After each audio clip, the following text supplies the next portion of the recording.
Assalamualaikum warahmatullahi wabarakatuh. Perkenalkan, nama saya Yesra Tanti dengan NIM 2323210135 dari Fakultas Tarbiyah dan Tadris, Prodi Pendidikan Agama Islam kelas 2M. Di sini saya akan menjawab soal UTS guna memenuhi tugas dari dosen pengampu Ibu Asmara Yumarni MAG. Soal yang pertama, menurut saudara, bagaimana mengimplementasikan kedudukan dan fungsi Al-Quran dalam kehidupan kita sehari-hari? Jelaskan dengan alasan.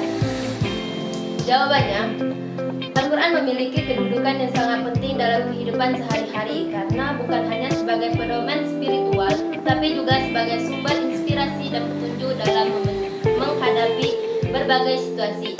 Implementasinya bisa dilakukan dengan membaca, memahami, dan mengamalkan ajaran-ajaran Al-Quran dalam setiap aspek kehidupan, baik dalam berinteraksi dengan sesama, menjalankan kewajiban agama, maupun mengambil keputusan. Ini membantu kita untuk hidup sesuai dengan nilai-nilai yang diilhamkan oleh Al-Quran, seperti keadilan, kebaikan, kesabaran, dan kasih sayang.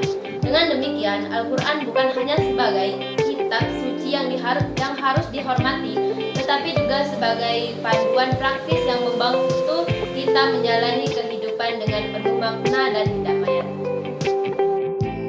Kemudian soal yang kedua, yaitu apa pelajaran yang bisa kita ambil dari sejarah Al-Quran, mulai dari proses pewahyuan dan penghimpunan Al-Quran. Jelaskan dengan alasannya. Jawabannya, ada beberapa pelajaran berharga yang bisa kita ambil dari sejarah Al-Quran, termasuk proses pewahyuan dan penghimpunannya. Yang pertama yaitu ketekunan dan kesabaran. Proses pewahyuan Al-Quran membutuhkan ketekunan dan kesabaran dari Nabi Muhammad SAW. Selama bertahun-tahun, ini mengajarkan kita pentingnya konsistensi dan kesabaran dalam mencapai tujuan. Yang kedua, keteladanan dalam kepemimpinan Nabi Muhammad SAW menunjukkan kepemimpinan yang kuat dan teladan yang baik dalam mengelola proses penghimpunan Al-Quran. Ini mengajarkan kita kepentingan kepemimpinan yang adil, teladan bagi masyarakat. Yang ketiga, kolaborasi dan solidaritas. Proses penghimpunan Al-Quran melibatkan kolaborasi antara Nabi Muhammad SAW, para sahabat, dan komunitas muslim lainnya. Ini menunjukkan pentingnya kerjasama dalam solidaritas dalam mencapai tujuan bersama. Yang keempat, keberagaman dalam toleransi. Al-Quran menghimpun wahyu-wahyu diterima Nabi Muhammad SAW dalam berbagai situasi dan konteks yang berbeda. Ini mengajarkan kita untuk menghargai keberagaman dan mempraktikkan toleransi terhadap perbedaan. Yang kelima, kedermawanan dan keadilan. Al-Quran memperintahkan umatnya untuk bersedekah dan berperilaku adil dalam segala hal. Ini mengajarkan kita pentingnya kedermawanan dan keadilan dalam kehidupan sehari-hari. Ini melalui pemahaman sejarah Al-Quran, kita bisa mengambil banyak pembelajaran berharga yang relevan diterapkan dalam kehidupan kita saat ini. Selanjutnya, nomor 3, Al-Quran menjadi mujizat bagi Rasulullah SAW. Dan apa pendapat saudara terhadap pernyataan Allah Subhanahu wa Ta'ala akan mempermudah semua urusan manusia yang menjadi Al-Quran sebagai pedoman hidup? Jawab dengan alasan. Jawabannya, pernyataan tersebut mencerminkan keyakinan dalam kekuatan Al-Quran sebagai pedoman hidup yang membawa kemudahan dalam segala urusan manusia. Al-Quran tidak hanya sekedar kumpulan ayat, tetapi juga merupakan panduan spiritual, moral, dan praktis bagi umat manusia. Menggunakan Al-Quran sebagai pedoman hidup membantu seseorang untuk hidup sesuai dengan ajaran Allah Subhanahu wa Ta'ala, yang pada gilirannya dapat membawa berkah dan mempermudah dalam kehidupan.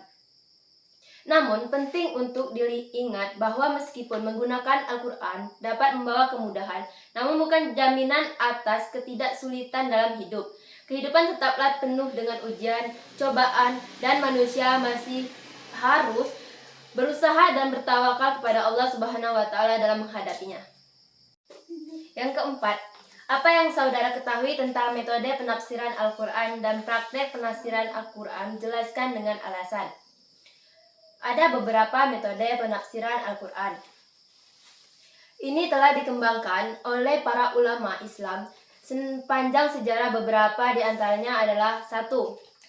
Tafsir bil matsur. Metode ini melibatkan penafsiran berdasarkan hadis, pendapat sahabat dan ulama terdahulu. Yang kedua, tafsir bil rayi.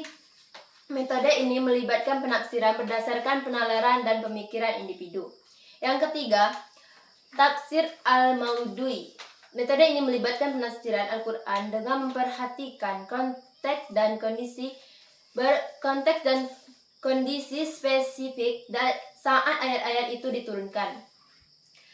Praktek penafsiran Al-Quran bervariasi, di antaranya komunitas Muslim. Beberapa praktik penafsiran yang umum meliputi: yang pertama, studi tafsir tradisional Muslim mengandalkan tafsir klasik yang ditulis oleh ulama terkemuka. Yang kedua, analisis bahasa dan konteks. Para cendekiawan Indonesia Islam mempelajari bahasa Arab klasik dan konteks sejarah untuk memahami makna dan pesan yang terkandung dalam Al-Quran. Yang ketiga, pendekatan kontemporer. Beberapa menggunakan pendekatan kontemporer dan relevan untuk menafsirkan Al-Quran sesuai dengan perubahan zaman dan tantangan modern. Alasan dibalik beragam metode dan praktik penafsiran Al-Quran adalah untuk memastikan pemahaman yang mendalam dan akurat terhadap teks suci Islam ini, serta untuk menerapkan dalam konteks kehidupan sehari-hari umat Muslim. Baiklah, itu tadi jawaban UTS dari mata kuliah Al-Quran Hadis. Saya Yasi Oktanti meminta maaf jika salah kata, dan saya pribadi berterima kasih kepada dosen pengampu Ibu Asmara Yumarni. Saya akhiri, wassalamualaikum warahmatullahi wabarakatuh.